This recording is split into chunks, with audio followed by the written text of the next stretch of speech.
In 1982, a huge project began in China. 29 ultra-high-performance computers were mobilized. 500 Chinese experts gathered together to start this project.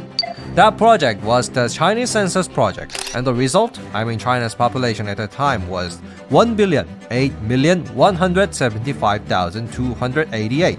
This was an enormous population, accounting for 25% of the world's population. So how did China have such a large population? Let's take a look at China's history. Qin Shi Huang, the first person to unify China.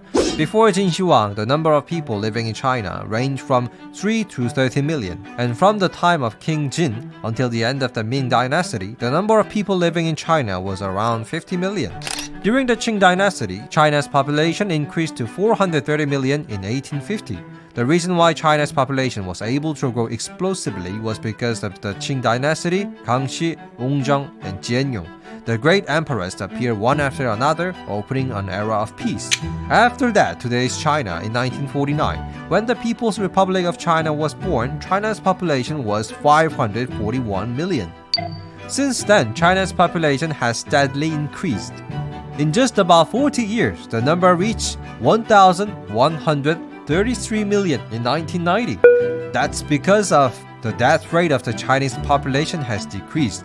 The death rate of the Chinese population in 1952 was close to 17%. However, in 1981, for the first time in about 30 years, China's population mortality rate decreased to 6%. It was an amazing achievement. But China, a country with a large population that was thought to last forever, last year, in 2022, China's population decreased for the first time. Additionally, India's population has surpassed China's, and India is now the most populous country in the world, not China. China's population in 2022 is calculated to be 1,411 million. It is said that this was a decrease of 850,000 compared to 2022. So why did China's population start to decrease? There are two reasons. First, because the number of people getting married in China has decreased. Second, China's birth rate has also decreased. First, let's take a look at China's marriage. The number of marriages in China in 2022 was calculated to be 6.83 million. This was the lowest level since 1986. That situation happened because of Chinese women's advancement into society has increased. In China, marriage has become a choice rather than a necessity.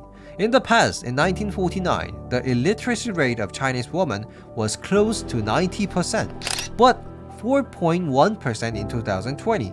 Most Chinese women are now illiterate. And if you look at the proportion of Chinese women entering school in 1949, only 15% of Chinese women went to school. As time passed in 2017, 99% of Chinese women entered school.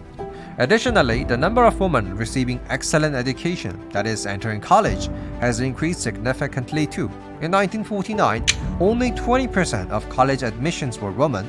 In 2020, that percentage increased to 52%. As women's social status rises, marriage was considered a choice. Of course, the Chinese government is putting forward various policies to encourage women to get married.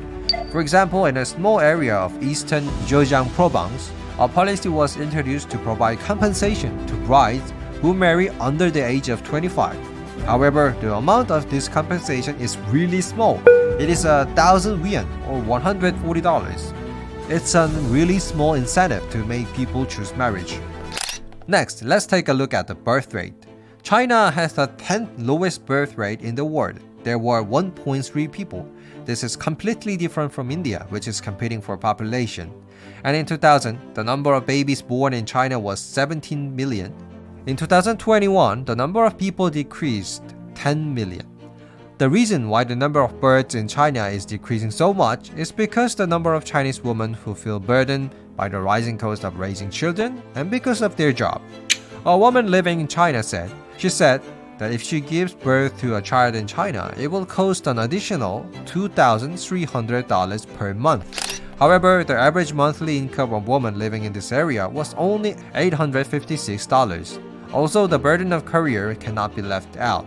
In China, when you interview for a job, it is said that interviewers at the company always ask female applicants whether they plan to have children in the next few years. If the answer is yes, the probability of being hired decreases significantly, and the probability of promotion is also said to decrease. Having a baby means that you will be disadvantaged at work. In conclusion, the question arises, will China soon collapse due to this population decline?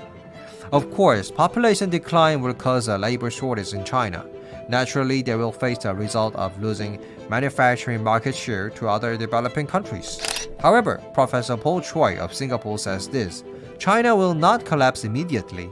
He expressed the opinion that China will not collapse yet because there is enough time to resolve population decline. However, what is worrisome is that if you look at the current Chinese government, all members are men. Therefore, it is truly for women. Will there be a policy to encourage marriage or childbirth? I'm not sure. What's your thoughts? Please leave a comment. Thank you.